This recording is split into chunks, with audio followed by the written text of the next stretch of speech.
ஐயா அவர்கள் என்னை கூட்டத்திற்கு அழைத்திருந்தார்கள். என்ன கூட்டம் என்று கேட்டேன். தமிழ் கலை இலக்கிய பேரவையினுடைய மாதாந்திர கூட்டம் என்றார்கள். மகிழ்வோடு வரவேற்றேன். கூட்டத்தினுடைய கருப்பொருள் என்ன என்று கேட்டேன். ஐயா கீவே அவர்கள் எழுதிய தமிழர் திசை வெளியது என்ற நூலை ஆய்வு செய்ய வேண்டும். இன்று மொழிப்போர் ஈகியர் நாள் என்பதனால் அது குறித்து ஒரு கருத்தரங்கம் வைத்திருக்கிறது என்று ஐயா அவர்கள் சொன்னார். சொல்லும் பொழுது உடனடியாக நான் சொன்னேன், மொழிப்போர் ஈகியர் குறித்து நான் பேசிவிடுகிறேன், ஒப்புதல் தாருங்கள் என்று கேட்டேன். ஐயா அவர்கள் மறுத்துவிட்டார். இல்லை இல்லை, நீங்கள் நூல் திறனாய்வு செய்யுங்கள், ஐயா கதிர்கலவன் அவர்கள் மொழிப்போர் ஈகியர் குறித்து பேசுவார் என்று சொன்னார். ஏனென்றால் நான் ஏன் மொழிப்போர் ஈகியர் குறித்து பேச வேண்டும் என்று சொன்னேன் என்றால், அதில் நான் சற்று உணர்ச்சி வசப்பட்டவன். நான் தமிழ் தேசிய களத்தில் நிற்பதற்கான முக்கிய காரணமே அந்த மொழிப்போர் ஈகியர்களுடைய அந்த வீர தீரங்களும் தியாகங்களும் தான். இன்று திராவிடத்திற்கு வெஞ்சாமரம் வீசிக் கொண்டிருக்கக்கூடிய ஐயா செந்தமலை கமலவன் அவர்கள் அன்று தமிழ் தமிழர் என்று பேசி தெரியும் பொழுது, திராவிட சாயல் சற்று மட்டும் உள்ளே இருக்கும் பொழுது, அவர் இந்த மொழிப்போர் ஈகியர் குறித்து ஒரு சின்ன நூல் எழுதினார். இப்பொழுது வாய்ப்பு இருந்தால் ஒரே ஒரு முறை வாங்கி படியுங்கள். அதனுடைய 50 பக்கம் இருக்கிறது என்றால் அது ஒரு 5 பக்கம் கழிக்கப்பட வேண்டியது. ஏனென்றால் அது இடைச்சிறகு. தமிழ் தமிழர் என்று தெளிவாக எழுதும் பொழுது திராவிட இயக்கத்தவர்களும் திராவிடமும் ஏதோ செய்துவிட்டதை காட்டுவதற்காக அன்பொன்றும் இன்பொன்றுமாக சொல்லுவார். மற்றபடி ஈகியர்களை குறித்து அந்த நூலானது அவ்வளவு செறிவான தரப்பை தந்திருக்கிறது. செந்தமலை கமலவன் அவர்கள் எழுதியது. இன்று அவர் இந்த நூலை எழுத சொன்னால் எழுத முற்பட்டிருந்தாலும் கைகள் தடுமாற்றம் ஏற்பட்டு வாதம் கொண்டு படுத்திருப்பார். தமிழர்களை பற்றி இன்று தமிழர்களாக எழுதாமல் தற்குறிகளாக மாறி திராவிடர்களை பற்றி எழுதி கொண்டிருக்கிறார். ஆகவே அந்த நூலை பற்றி நான் பேச வேண்டும் என்று சொன்னேன். இரண்டாவது காரணம் ஒன்று இருக்கிறது. ஒரு நூலை ஆய்வு செய்தால் அரங்கத்தில் உள்ள அத்தனை பேரும் தூக்கி விடுவார்கள். அது எளிதான காரியம் கிடையாது. நூல் படிப்பதே தூக்கம் தரக்கூடியது. அதிலும் கொள்கை சார்ந்த நூல் படிப்பது, அதிலும் தமிழர்கள் கொள்கை சார்ந்த நூலை தமிழர்கள் படிப்பது என்பது இன்று தூங்குவதற்கு சமமாகிறது. நூல் ஆய்வு என்று சொன்னவுடன் எனக்கு இந்த நூலை நீங்கள் அனுப்பி வையுங்கள் என்று சொன்னேன். ஐயா சொன்னது போல் 5 தினங்களுக்கு முன்பாகவே அனுப்பி வைத்திருந்தார். ஆனால் படிக்கிற காலத்துல ஒரு பழக்கம் இருக்கு. தேர்வுக்கு போகும்போது இந்த அறைக்குள்ள போறதுக்கு முன்னாடி இந்த முடிய வச்சு போட்டிக்கிட்டே இருந்துட்டு இதுலதான் என்னமா 100 எடுத்துற மாதிரி கீழே போட்டு போறேன். இன்னைக்கு அதே நிலைமை திருந்தலாம். நேற்று அவசரமாக எடுத்து ஒன்றொன்றாக பார்த்துக் கொண்டிருந்த என்னுடைய மனைவி கேட்டார், ஏதோ டிஎன்பிஎஸ்சி எழுத போகிறாருன்னு நினைச்சிட்டா. வயசு கடந்துருச்ச இப்போ உட்காந்து ரொம்ப வேக வேகமா படிச்சுக்கிட்டு இருக்கல. நம்ம தமிழரின் திசை வெளியது என்று ஐயா எழுதிய நூலை ஆய்வு செய்ய போகிறேன், அதற்காக படிக்கிறேன் என்று சொன்னேன்.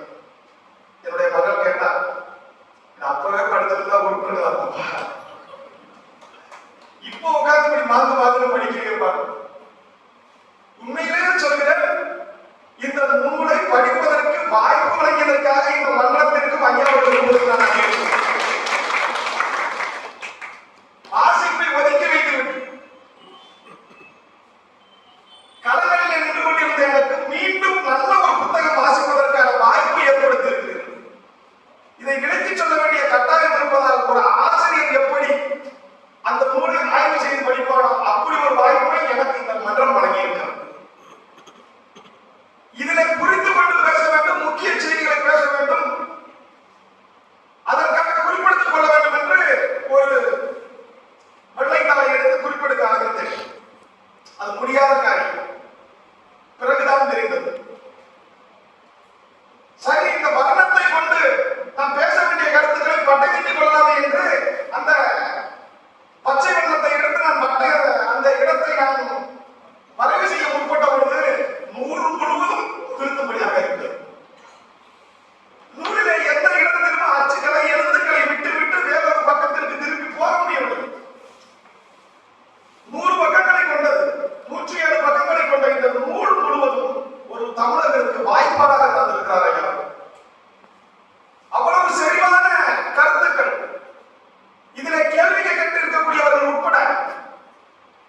இப்படியெல்லாம் கேள்வி கேட்க முடியுமா என்று சொல்வதை போல இந்த அரங்கத்தில் உள்ள அத்தனை பேரும் ஒன்றாக சேர்ந்து அமர்ந்து கேள்விகளை முன்வைத்தால் என்னென்ன கேள்விகள் கேட்டிருப்போமோ அத்துணையும் ஒருவர் கேட்டிருக்கிறார் என்பதால் ஆச்சரியமானது. எழுதியவர் மட்டுமல்ல, கேள்வி கேட்டு இவர் கொடுக்கும் பாருங்கள்.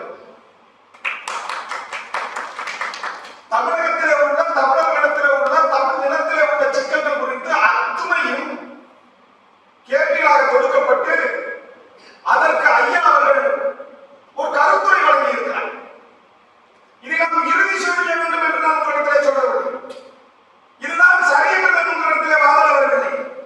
இந்த நூலில் இருப்பதுதான் தமிழர்களுடைய வாய்ப்பாடு என்று நான் ஆய்வின் முடிவை சொல்ல வரவில்லை. ஆனால் இந்த வழியினை நீங்கள் படியுங்கள், தமிழர்களினுடைய விடிவுக்கான இறுதி வழி தெரியும் என்பதற்கு ஆதாரமாக இந்த நூல் இருக்கிறதா என்பதை ஐயா அவர்கள் சொன்னது போது அழகான ஒரு கேள்வி பதிலாக இதை தொடுத்திருக்கிறார். முதலில் அவர்கள் தமிழ் தேசியத்தின் தேவை என்ன என்று தொடங்கியிருக்கிறார். ஐயா நீங்க ரொம்ப பேர் கேட்கிற கேள்விதான், தமிழ் தேசியத்தினுடைய தேவை எங்கிருந்து வந்துச்சு? தமிழ் தேசியத்தினுடைய தேவை இப்பொழுது எதற்கு?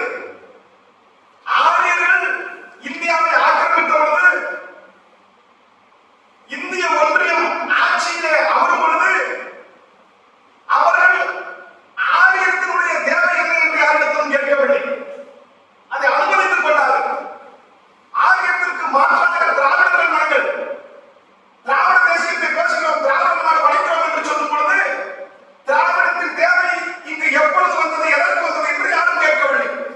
திராவிடத்தை உள்வாங்கிக் கொண்டார்கள் அவர்கள். ஆனால் தமிழ் தேசியம் என்று ஒன்று வரும் பொழுது இதனுடைய தேவை எங்கிருந்து பிறக்கிறது என்ற கேள்வியை முன்வைக்கிறார். இது நம்முடைய பழக்கம். முதல்வர் ஜெயலலிதா இருக்கும் போது அவர் தமிழரா கன்னடரா தெலுங்கரா என்ன சாதி சாமம் கேட்கறதில்லை. 5 முறை ஆட்சியில் இருந்த திராவிட முன்னேற்ற கழகத்தினுடைய தலைவர்கள், அவர்களது பிள்ளை, அடுத்து வரக்கூடிய பேரப்பிள்ளைகள் எல்லாம் இவர்கள் என்ன சாதியை சேர்ந்தவர்கள், என்ன மதத்தை சேர்ந்தவர்கள், என்ன இனத்தை சேர்ந்தவர்கள், என்ன மொழி பேசக்கூடியவர்கள் என்றெல்லாம் இவர்கள் ஆய்வு செய்வதற்கு கேள்வி கேட்பதில்லை. எடுத்துக்காட்டிற்கு சொல்ல வேண்டும் என்று சொன்னால், நடிகர் சரத்குமார் கட்சி தொடங்கிவிட்டால் உடனடியாக இவர் நாடா சாதியை சேர்ந்தவர் என்று ஒதுக்கியிருக்கிறார். சீமான் அவர்கள் ஒரு இயக்கத்தை தொடங்கிவிட்டால் இவர் தமிழர் என்று தெரிந்ததற்கு பின்பாக இவர் நாடர் என்று சொல்லி அந்த புறம் ஒதுக்கி வைக்கிறார். அதே நடிப்பு பட்டாளத்தில் இருந்து வந்த விஜயகாந்த் அவர்களை இவர் நாயக்கர் தெலுங்கர் என்று யாரும் ஒதுக்கி வைக்கவில்லை. விஜயகாந்தை பச்சை தமிழனாக ஏற்றுக்கொண்டார்கள். ஒரு பாடல் கூட இருக்கிறது, தமிழன் தமிழன் இவன் தான் தமிழன் என்ற பாடல் அதற்காக எழுதப்பட்டிருக்கிறது. எல்லா இடங்களிலையும் பச்சை தமிழன் என்று மதுரைக்காரனாக காட்டக்கூடிய நன்மை இருந்தது. அவர்களை தமிழ் என்றுதான் உணர்ந்திருந்தார். ஆனால் அவரது உறவுகள் அப்படி இல்லை. ஆனாலும் அவர்களை எல்லாம் தமிழராக ஏற்றுக்கொள்ளும் பக்குவம் இந்த தமிழர்களுக்கு விதிக்கப்பட்டிருந்தது, விதியாய் கொண்டிருந்தது. ஆனால் தமிழ் தேசியம் என்று ஒன்று வளரும் பொழுது இதற்கான தேவை எங்கிருந்து வருகிறது என்பதை முதன்மையாக கேள்வியாக இருக்கிறது. அதை ஐயா அவர்கள் தெளிவாக பதிவு செய்திருக்கிறார். முதலிலே தமிழ் தேசியத்தின் தேவை என்ன என்று கேட்பதற்கு முன்னால், தமிழ் தேசியம் குறித்து பார்ப்பதற்கு முன் தேசியம் என்றால் என்ன என்று புரிந்து கொள்ள வேண்டும் என்பதை தான் முதலிலே பதிவு செய்கிறார். தேசம் என்பது ஒரு இனத்தின், அதாவது ஒரு மொழி இனத்தின் தாயகத்தை குறிப்பதாகும். தேசம் என்பது ஒரு மொழியை பேசக்கூடிய இனத்தின் தாயகத்தை குறிப்பதாகும். தங்களுக்குள் ஒரு பொது மொழியை தேசிய மொழியாக கொண்டு வரலாற்று வழிபட்ட தாயகத்தின் பொது பண்பாட்டோடு தமக்கென தனித்த வரலாற்று மரபோடு, ரொம்ப முக்கியம், தனக்கென தனித்த வரலாற்று மரபோடு சமூக வளர்ச்சி போக்கில் நிலைத்துவிட்ட ஒரு மக்கள் கூட்டம் தேசிய இனம் என்று வரையறுக்கப்படுகிறது. நூறு படிச்சா பண்ணிட்டு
நாங்கள் இருக்கிறோம். இது தமிழ்நாடு மாநிலம் என்று நீங்கள் சொன்னாலும் இது தமிழ்நாடு மாநிலம் அல்ல, இது ஒரு தனித்த தமிழ் தேசம் என்பதைத்தான் ஐயா அவர்களுடைய மொழிநடைகளை சொல்லியிருக்கிறார்.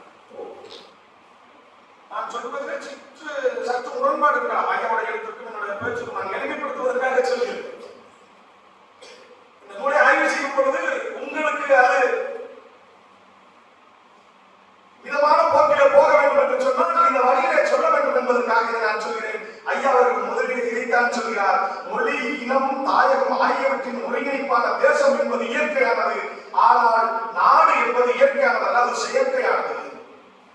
தேசம் என்பதற்கும் தேசம் என்பதற்கும் பெரிய வேறுபாடுகள் கிடையாது. நாம் யாப்போடு இடங்களில் எல்லாம் சாப்பிட்டு பழகி இருக்கிறோம். அப்படித்தான் நானே ஒழிய தேசம் என்பது ஏதோ அந்நிய சொல்ல நமக்கு அப்பாற்பட்ட சொல்வதெல்லாம் கிடையாது. தேசம் என்பது இயற்கை வழி உருவாகி நினைத்துவிட்ட ஒன்றாகும். ஆனால் நாடு என்பது ஒரு ஆட்சி பகுதியை குறிப்பதாகும். நான் சொன்னதாக ஆட்சி அதிகாரத்தில் உட்படுத்தப்படாது, இயற்கையாக அமைவதுதான் தேசம் என்று சொல்கிறார். ஒரு தேசமே ஒரு நாடாக ஆட்சி உரிமையோடு விளங்கினால் அதனைத்தான் தன்னதிகாரம் உள்ள, அதாவது இறையாண்மை கொண்ட தேசம் என வரையறுக்கிறோம். தமிழ்நாடு தேசம் என்பதனால் இது தனித்த நாடு ஆகின்றார். ஐயா அவர்கள் எழுதியிருக்கிறார். ஒரு தேசம் எப்படி இருக்க வேண்டும்? தன்னாட்சி கொண்டிருக்க வேண்டும். அந்த தேசத்தை ஆளக்கூடியவர்கள் அந்த தேசத்தை சார்ந்தவராக இருக்க வேண்டும். அந்த தேசத்தினுடைய மொழி அந்த தேசத்தை சேர்ந்ததாக இருக்க வேண்டும். எடுத்துக்காட்டுக்கு சொல்ல வேண்டும் என்றால் தமிழ் தேசத்தினுடைய மொழியானது தமிழாக இருக்க வேண்டும். அங்கே இருமொழி கொள்கை, மும்மொழி கொள்கை என்றெல்லாம் இருக்கக்கூடாது. முதன்மையான கொள்கை, இறுதியான கொள்கை என்பது ஒரு மொழி கொள்கை தான். அது தமிழாக இருக்க வேண்டும். எங்கே தமிழ் இருக்க வேண்டும்? ஆட்சி அதிகாரத்திலே தமிழ் இருக்க வேண்டும். தமிழர்கள் தனித்த இறையாண்மை கொண்டவர்கள் என்றால் ஆட்சி அதிகாரத்திலே தமிழ் இருக்க வேண்டும். வழிபாட்டிலே தமிழ் இருக்க வேண்டும். வழக்காடு மன்றங்களிலே தமிழ் இருக்க வேண்டும். வீதிகளிலே தமிழ் இருக்க வேண்டும். வணிக பலகைகளிலே தமிழ் இருக்க வேண்டும். பார்வைகளிலே தமிழ் இருக்க வேண்டும். உயர்கல்வி முதல் மருத்துவ கல்வி வரை அத்தனையும் தமிழாக இருக்க வேண்டும். அப்படி தமிழாக இருப்பது மட்டும்தான் தன்னாட்சி அதிகாரம் கொண்ட தனித்த தேசமானது உருவாக முடியும். ஆனால் அது தமிழிடத்திற்கு இல்லை என்பதுதான் கேள்வி. இதை அடைவதற்கான முதல் சுடிதான் தமிழ் தேசியம் என்ற அந்த கொள்கை கோட்பாட்டோடு நம்மளை போன்றவர்கள் இயங்கிக் கொண்டிருக்கிறோம். இதனுடைய முதல் கேள்வியாக ஐயா பதிவு செய்திருக்கிறார். அடுத்த அவர்களிடத்தில் ஒரு கேள்வி கேட்கப்படும். இன குடியரசுகளின் கூட்டமைப்பாக இந்தியா இருக்கிறது என்று கேட்கிறார். இதுல ஒரு பெரிய சிக்கல் இருக்கிறது. மொழிப்போர் குறித்து ஐயா நீண்ட நேரம் பேசுவார்கள் என்பதால் அதை நான் தொட்டு செல்கிறேன். மொழிப்போரிலே நீங்கள் ஒன்றை உணர்ந்திருக்க வேண்டும். 1947 முன்பாக நம்மை ஆண்டவன் நினைக்கான். அவன் ஆட்சி பரப்பின் கீழ் தான் நாம் இருந்தோம், அவனது அதிகாரத்தின் கீழ் தான் இருந்தோம். ஆனால் அப்பொழுது தொடங்கிய மொழிப்போர் 1930களிலே தொடங்கிய மொழிப்போரிலே சிறைப்படுத்தப்பட்டோம். சிறையிலே உணவு ஒற்று வராமல் சிறை கொட்டடியிலே தமிழர்கள் வதைக்கப்பட்ட காரணமாக உயிர் பிரித்தோம். ஆனால் 1965 இந்த 4ஆம் கட்ட மொழிப்போர் இருக்கிறது. எவ்வளவு கொடுமையானது தெரியுமா? வேற்றுமொழி காரணோடு நாம் போராடவில்லை. ஆங்கிலேயன் ஆங்கிலம் வேண்டும் என்று சொல்கிறான், அவனுக்கு எதிராக தமிழ் வேண்டும் என்று சொல்லி போராட்டங்கள் தொடரவில்லை. ஆங்கிலேயன் இந்தியக்காரன் என்று சொல்லி ஒருவன் கொடுத்து விட்டு போய்விட்டான். இந்திக்கு எதிரான போராட்டமாக அந்த மொழி போராட்டம் 1965 தொடங்குகிறது. 65 தொடங்கப்பட்ட அந்த மொழி போராட்டம் அதுவரை தமிழர்கள் இயற்கை மரணம் அடைந்தவர்கள், மொழிக்காக போராடியவர்கள், சிறைப்பட்டு செத்தவர்கள் எல்லாம் போக சுட்டுக் கொல்லப்பட்டது முதலிலே 1965 தமிழர்களுக்கான ஒரு நிலப்பரப்பிலே தமிழர்கள் கொத்து கொத்தாக செத்தது எப்பொழுது தெரியுமா? விடுதலை பெற்று விட்டோம் என்று சொல்லி நாமெல்லாம் ஒரே நிலப்பரப்பில் வாழ்கிறோம், நாம் தனித்தனி தேசத்தவர்கள் அல்ல, ஒரே நாட்டை சேர்ந்தவர்கள் என்று சொன்ன இந்தியா என்ற அந்த நாட்டுக்கு சொந்தக்காரர்கள் ஆண்ட பொழுதுதான் 1965 நாம் கொல்லப்பட்டிருக்கிறோம். துப்பாக்கி குண்டுகள், வெள்ளைக்காரனுடைய துப்பாக்கி குண்டுகள் கூட நாங்கள் விடுதலை என்பதற்காக அவர்கள் நாம் கொல்லப்பட்டோம். நாடு விடுதலை வேண்டும், நீ வெளியே போக வேண்டும் என்று சொன்னதற்காகத்தான் இந்திய ஒன்றியத்திலே இருக்கக்கூடிய அத்தனை இனத்தவர்கள் கொல்லப்பட்டார்கள். ஆனால் தன்னுடைய மொழி வேண்டும் என்று சொன்னதற்காக கொல்லப்பட்டது இந்திய ஒன்றியம் விடுதலை அடைந்ததற்கு பின்னால். 1965 மொழிப்போரை ஒரு முறை நீங்கள் வாசித்து பாருங்கள்.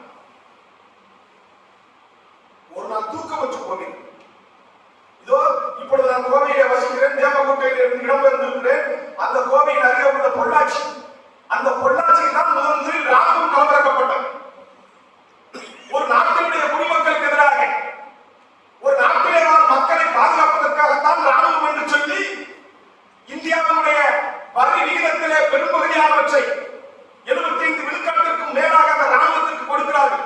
கொடுப்பவர்கள் நாம் கொள்வதற்காகவே ராணுவம் பொள்ளாச்சியிலே களமிறக்கப்பட்டது.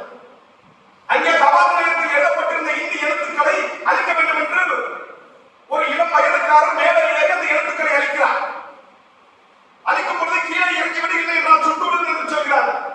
நான் இந்தியில் தானே அழிக்கிறேன், ஏன் இறங்க வேண்டும் என்று சொல்லும் பொழுது முதலிலே அவர் சுட்டுக் கொல்லப்படுகிறார். அங்கு போராட்டம் அடிக்கிறது. காவலர்கள் மீது கற்கள் வீசப்படுகிறது, ராணுவத்தினர் மீது கற்கள் வீசப்படுகிறது. மக்கள் கோபத்தோடு சாலைகளை இறங்கி போராடுகிறார். அந்த போராட்டத்தை ஒரே ஒரு முறை நீங்கள் படித்து பாருங்கள். ஆனால் படிப்பதற்கான வாய்ப்பு இல்லை. பொள்ளாச்சியுடைய கொடூர கொலைகள் பற்றியான எந்த குறிப்புகளும் புத்தகங்களும் அதிகம் இல்லை. வெறும் வாய்மொழி சொற்களாக இருக்கிறது, ஆண்கொன்றும் மீன்கொன்றும் குறிப்புகளாக இருக்கிறது. 1955 காலகட்டங்களிலே வீதிகளிலே பொள்ளாச்சி சாலைகளிலே கூட்டம் கூட்டமாக மாணவர்களும் பொதுமக்களும் தங்கள் கை குழந்தைகளை தூக்கிக் கொண்டு சாலையில் வந்து நிற்கிறார். எங்களுக்கு இந்தி வேண்டாம் தமிழ்தான் வேண்டும், இந்தி வேண்டாம் தமிழ்தான் வேண்டும் என்று சொல்லும் பொழுது திடீரென ராணுவம் உள்ளே வருகிறது. ராணுவம் துவக்கை தூக்கி மேலே நிறுத்திக் கொண்டு சொல்கிறது, எல்லாரும் கலைக்கு செல்லவில்லை என்றால் உங்களை சுட்டுக் கொண்டு விடுவோம் என்று சொல்கிறோம். எல்லோரும் குழந்தைகளை வைத்திருந்தவர்கள், பெண்கள் நாங்கள் கலைந்து செல்வோம் என்று அந்த ராணுவத்தினரை பார்த்து சொல்கிறார். நல்ல கவனிச்சுக்கணும். ராணுவத்தினரை பார்த்து தன்னுடைய குழந்தைகளை மேலே தூக்கி நாங்கள் கலைந்து சென்று விடுவோம் என்று சொல்லியதற்கு பின்பும் கலைந்து செல்ல நொடி கூட அவகாசம் கொடுக்காமல் அந்த குழந்தைகள் மீது குண்டுகள் பாயப்பட்டு சென்றது என்பது எந்த வகையில ஒரு சின்ன ஜீவன் 16 வயது அடங்கிய ஒருவன் அவனது காலில் குண்டடிப்படுகிறது. மற்றவர்கள் போராட்ட காலத்திலே சாலையில் நடந்து போராடி கொண்டிருக்கிறார்கள். 16 வயதிலே அவன் காலிலே குண்டடிப்படுகிறது. அந்த குண்டடிப்பட்டதற்கு அரசு மருத்துவமனைக்கு கூட்டிச் சென்று உடனடியாக மருத்துவம் பார்க்கப்படுகிறது. மறுநாள் காலையில் அவன் வீட்டில் அமராமல் மீண்டும் அதே இடத்திற்கு வந்து போராடுகிறான். நெஞ்சிலே குண்டடிப்பட்டு செத்து போகிறான். மொழிக்காக இவ்வளவு வீரியமான செத்த ஏதாவது ஒரு இனத்தை காட்டுகளை பார்ப்போம். ஏதாவது ஒரு இனம் இந்த உலகத்திலே மொழிக்காகவே வாழ்ந்து மொழிக்காகவே செத்தவர்களை காட்டுகிறார்.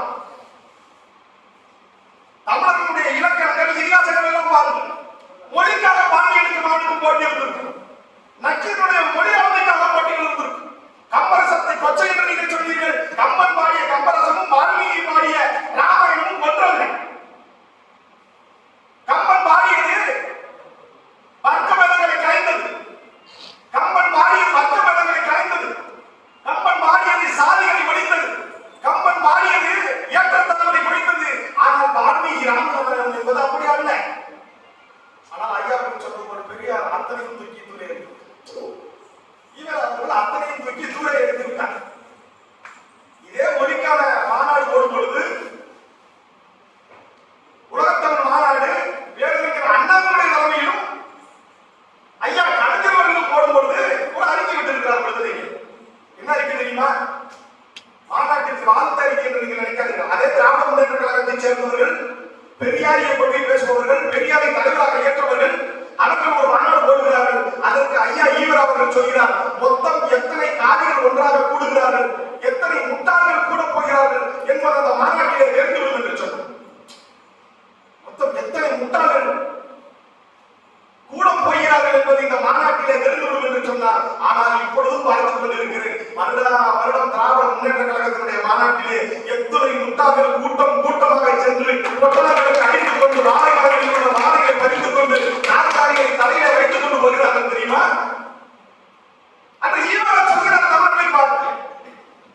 அன்று ஈனமான ரோசம் இருந்திருந்த தமிழர்கள் ஈவராவை அப்புறப்படுத்தி இருப்பார்கள். ஆனால் தன்னுடைய ரோசங்களையும் மானங்களையும் சற்று ஒதுக்கி வைத்துவிட்டு திராவிடம் தான் நமக்கெல்லாம் கிடைத்த விடிவெள்ளி, திராவிடம் தான் நம்மை காக்க வந்த ரட்சகன், திராவிடம் தான் மேலே இருந்து வந்த இறைதூதன் என்று நம்பி அவனிடம் சென்று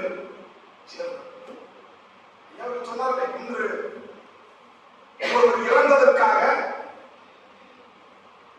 இன்று கீழப்போடு ஒரு சின்னசாமி என்பவர் இறந்ததற்காக இன்று மொழிப்போர் ஈயர்களாக அறிவிக்கப்பட்டிருக்கிறது. கீழப்போடு ஒரு சின்னசாமி யார் தெரியுமா? அவருடைய பெற்றோர்களுக்கு 23 ஆண்டுகள் கழித்து பிறந்த குழந்தை. திருமணம் ஆனவங்க பிறக்கல. கீழப்போடு ஒரு சின்னசாமி 23 ஆண்டுகள் கழித்து தான் ஒரே ஒரு குழந்தை பிறக்கிறது. அந்த குழந்தை தான் கீழப்போடு ஒரு சின்னசாமி. அவருக்கு பிறகு வாலிப வயதிலே திருமணம் வருகிறது. திருமணத்தின் மூலமாக ஒரு பெண் குழந்தையை பெற்றெடுக்கிறார். அந்த குழந்தைக்கு பெயர் தெரியுமா? திராவிட செல்வி.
தீயை பற்ற வைத்துக் கொண்டு தமிழ் வாழ வேண்டும், அதனால் நான் சாகிறேன் என்று செத்தான்.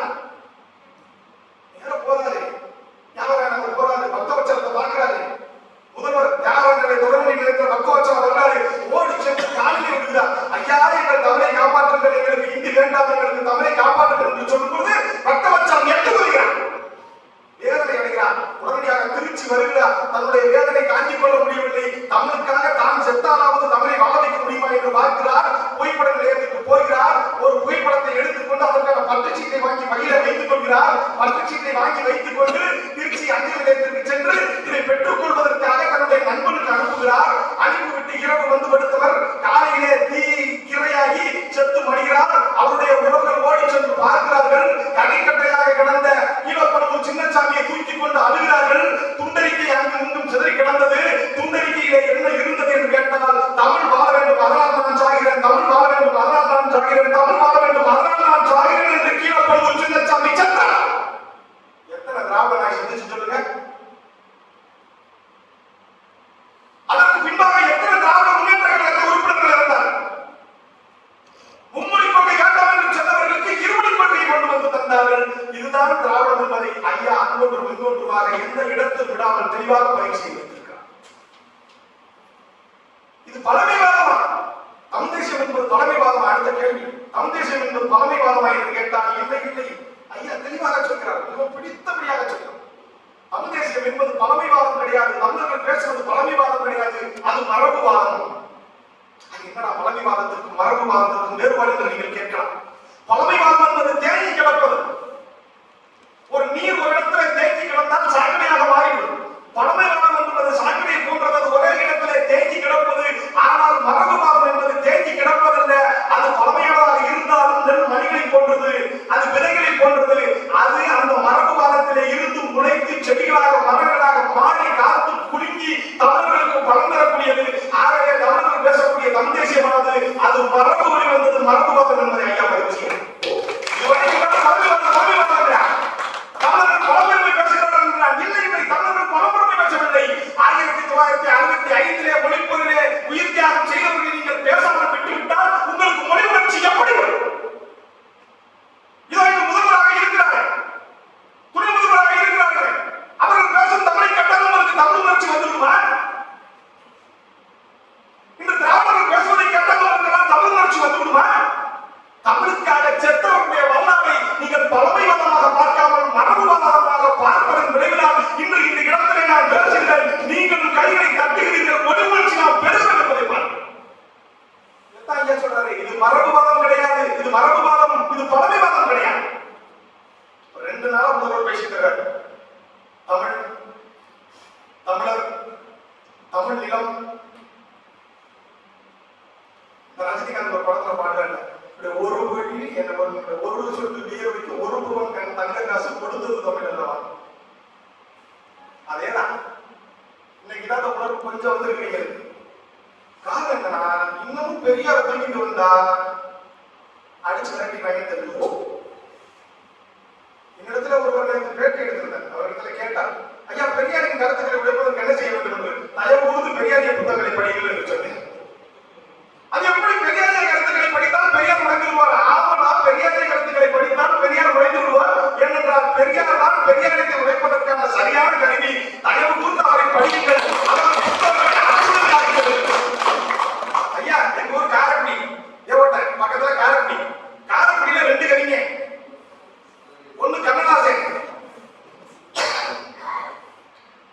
சூரியக்காரன் கவிஞர். நீங்க சொல்ற சுபப்பிரிய கவிஞராக நாங்க எடுத்துக்கிறேன்.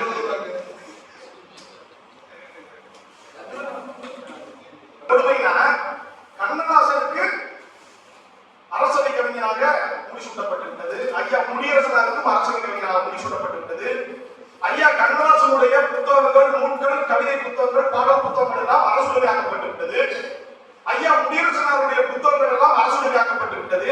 நாங்கள் கேட்கிறோம், திராவிடம் என்பதனுடைய மூலவர் நீங்கள் சொல்லக்கூடிய பெரியார் என்ற ஈவேரா, அந்த ஈவேரா தொடர்ச்சியாக வருகிறார். அர்த்தமுள்ள இந்து மதம் என்று எழுதிய கண்ணதாசன் நூல் கூட இங்கு அரசுடைமையாக்கப்பட்டிருக்கிறது.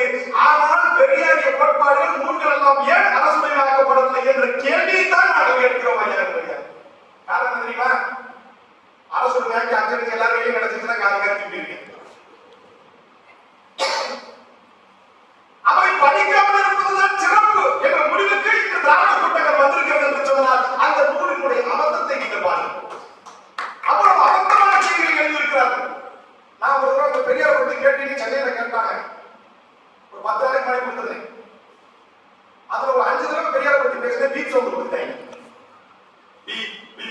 என் வீட்டுக்காரி கேட்கிறான், என்னங்க பேசி ஏதோ சத்தம் போட்டு அழைச்சிட்டு இருக்காங்க. பெரியார் சொன்னதை சொன்னேன், அதனால பீட்டாங்க. பெரியார் பேசியதை பேசுவதற்கே சென்சார் பண்றான். பெரியார் எழுதியதை நீங்கள் படிக்க வேண்டும் என்று சொன்னால் நல்ல ஒரு புலவன், தமிழ் படித்தவன் அச்சிலேற்ற மாட்டான் என்பதை நீங்கள் மனதில் வைத்துக் கொள்ளுங்கள். இன்னைக்கு நீங்க 1000 படம் அப்படியே தள்ளிட்டு போயிட்டே இருக்கா. உண்மையே சொல்றேன், 1000 படம் அப்படியே ரீல்ஸ் பார்த்துக்கிட்டே இருக்கோம். ஆண்களுக்கு ரீல்ஸ் பார்த்துக்கிட்டு இருக்கும்போது திடீர்னு கொஞ்சம் அப்படி இப்படியான படம் வந்துச்சு, அந்த இடத்துல கை நின்று அடுத்ததெல்லாம் இந்த வெக்கப்படலாம் தேவையில்லை. மனிதனுடைய இயல்பு அது. கொஞ்சம் அறக்குறையா ஆபாசம் வந்துச்சுன்னா உடனே நின்றுட்டு ஒரு 2 நிமிஷம் பார்த்துட்டு தர பழக்கம் மனித குலத்துக்கு இயல்பாகவே இருக்கிறது. இந்த இயல்பை புரிந்து கொண்ட பெரியார் ஆபாசமாக ராமாயணத்தில் அப்படி இருந்தது, பார்ப்பாளர்கள் பிராமணர்கள் இப்படி செய்தார்கள் அப்படி செய்தார்கள் என்று கொச்சி கொச்சியாக பேசி ஆபாச படங்களை ஓட்டினார். அன்னைக்கு திரையரங்குகளில் பிட்டுப்படம் போட்டுவதில்லை, இவருடைய மேடைகளில் தான் பிட்டுப்படங்கள் அதிகமாக ஓட்டப்பட்டது. அதனுடைய விளைவுதான் அவர் அங்கீகரிக்கப்பட்டால் அவருக்கு கூட்டங்கள் முடியும். தேவர்கள் மாதிரி போய் கூட்டம் போட்டு காரணி பக்கம் கோயம்புத்தூர் அப்படிங்கிற கூட்டம் போட்டு இப்படி அடைப்பதை அடிச்சு இப்படி புத்தகங்கள் அடிச்சு வாங்க வாங்க மொழி வாங்கி வச்சு கூட்டி எத்தனை குடிக்கிறீங்க? அறவரை ஆடல் பாடல் நிகழ்ச்சியை தூக்கி இதே ரவிமகன்ல போட்டு பாருங்க, கூப்பிட்டு கூட்டம் கூட்ட வேண்டிய தேவை இருக்கா? ஆபாசங்கள் அங்கீகரிக்கப்பட்ட ஆபாசங்களினுடைய தலைவராக பெரியார் இருந்தார். அதனால் அவரிடத்திலே கூட்டப்பட்டது, சித்தாந்தங்கள் புகுத்தப்படவில்லை என்பதை நீங்கள் இந்த நூலை ஒரு முறை படித்தால் உங்களுக்கு புரியும். ஐயா ஜீவனத்தை மறுக்கிறாரு, ஈரோட்டு பாதைங்கிற புத்தகத்தின் வழியா ஐயா ஜீவனத்தை மறுக்கிறாரு. நாங்கள் தான் தமிழை கொண்டு வந்தோம், நாங்கள் தான் மரக்காடு மன்றத்தில் கேட்டோம், நாங்கள் தான் 5 கேட்டோம் சொன்னாங்கன்னா 1957 சட்டமன்றத்தில் ஜீவா என்ற புத்தகத்தை வாங்கி படியுங்கள். அவர் அத்தனை முடித்துவிட்டு போய்விட்டார். அவர் கேட்டதை வழிபடுத்தவர்கள் அவர் கேட்கும்போது வரவேற்பு இருந்ததனால் அதே தொடர்ச்சியாக பிடித்துக் கொண்டிருந்த ஆண்டுகளாக இந்த தமிழ் இலக்கிய தமிழ் கலை இலக்கியம் என்று சொல்லும்போது பெருமையை வழங்கியது. ஏனென்றால் தமிழுக்காக பேசியவர்கள், தமிழுக்காக வாழ்ந்தவர்கள், தமிழுக்காக கலை இலக்கிய பெருமன்றங்கள் தொடங்கப்பட்டது ஐயா ஜீவனந்தன் கலாச்சாரம். அவர் ஒரு கம்யூனிஸ்டா இருக்கலாம், ஒரு புதுவுரிமை சித்தாந்தவாதியாக இருக்கலாம், ஆனால் அவர் பரந்துபட்ட உலக சிந்தனைக்குள் அடங்கிவிடவில்லை. இந்த இனத்திற்கான கம்யூனிஸ்டாக இருந்த காரணத்தினால் தமிழ் இலக்கிய கலை பெருமன்றத்தை தொடங்கி அதன் மூலமாக நமது பண்பாடுகளை தொடர்ச்சியாக காத்துள்ளனர். அப்படியாக இருக்கும்போது இந்த தமிழ் கலை இலக்கியத்தின் மூலமாக இந்த கூட்டம் கூட்டப்பட்டிருக்கிறது. அதில் அருமையாக இந்த நூலானது மொழிபெயர்க்கப்பட்டிருக்கிறது. வலிமையுள்ள இந்தியா தானே உலகமயமாக்கத்தை எதிர்க்க முடியும் என்ற கேள்வியை முன்வைக்கிறார்கள். அது கையா சொல்கிறார். என்ன ஆயிடுச்சுன்னா உலகமே உலகமயமாயிடுச்சு. உலகமயம் என்பது ஒரு பெரிய நாடு, அதில் இருக்கும் சந்தை அல்ல என்பதை இப்போது உலகமும் தொடங்கி இருக்கிறது. ஐயா அர்த்தம் பேசுகிறது. ஒரு உலக நாடு என்பது, ஒரு இந்தியா என்பது பெரிய சந்தை. அந்த பெரிய சந்தை இருந்தால்தான் உலகமய முதலாளிகளுக்கு வளர்ந்தது என்ற காலம் எல்லாம் போய்விட்டது. இன்று உள்ளூர் சந்தைகளில் தான் மீண்டும் பொருட்கள் நிரம்ப ஆரம்பிக்கின்றன. இனம் தனித்தனியாக அதனுடைய இறைவனோடு பிரிந்து நிற்கும் பொழுது அந்த தனித்தனி இனங்களுக்கான சந்தை என்பது பெருகி பழுத்து போய்விட்டது. ஆனால் உலகமயமாக்கல் சந்தை என்பது ஒரு நாடாக, ஒரு கண்டமாக நிற்கும் பொழுது அது இன்றைய காலத்திலிருந்து அப்புறப்படுத்தப்படுகிறது என்பதை ஐயா அவர்கள் தெளிவாக இந்த நூலிலே பதிவு செய்திருக்கிறார். சற்று படிப்பதற்கு கடினமான நூல்தான். ஏனென்றால் உலகமயம், இந்துமயம், கம்யூனிசம், தத்துவார்த்தம் என்று போகும்பொழுது எழுத்துக்கள் சற்று கடினப்படுகிறது. ஆனால் கருத்துக்களில் எந்த தொய்வும் இல்லை என்பதை அது காட்டுகிறது. நூலை முழுமையாக நான் திறமை செய்ய வேண்டும் என்றால் நேரம் போதாது. அதனால் நான் அங்கொன்று முன்கொண்டுமாக திறந்து செல்கிறேன். எவ்வளவு நேரம்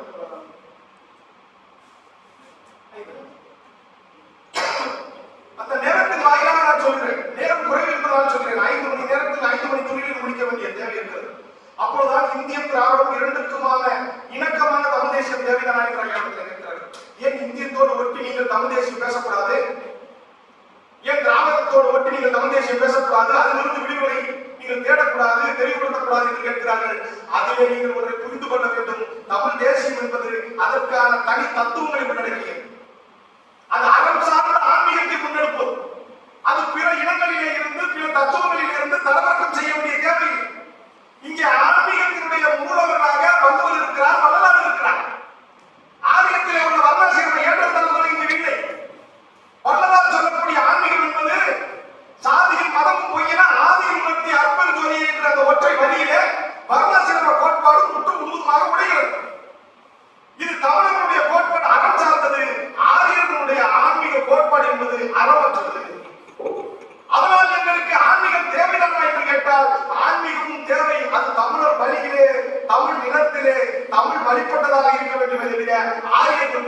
பூர்த்தியதாக இருக்கக்கூடாது. அதனால்தான் ஆன்மீகத்தின் ஊடாகவும் தமிழ் தேசியத்தினுடைய விடுதலை பெற வேண்டிய தேவை இருக்கிறது. ஆனால் எல்லோருக்கும் ஒரு கேள்வி இருக்கிறது. அப்படி என்றால் சிறுபான்மை மக்கள் ஒதுக்கப்பட்டு விடுவார்களா? அப்படி என்றால் பட்டியலினத்தவர்கள் ஒதுக்கப்பட்டு விடுவார்களா?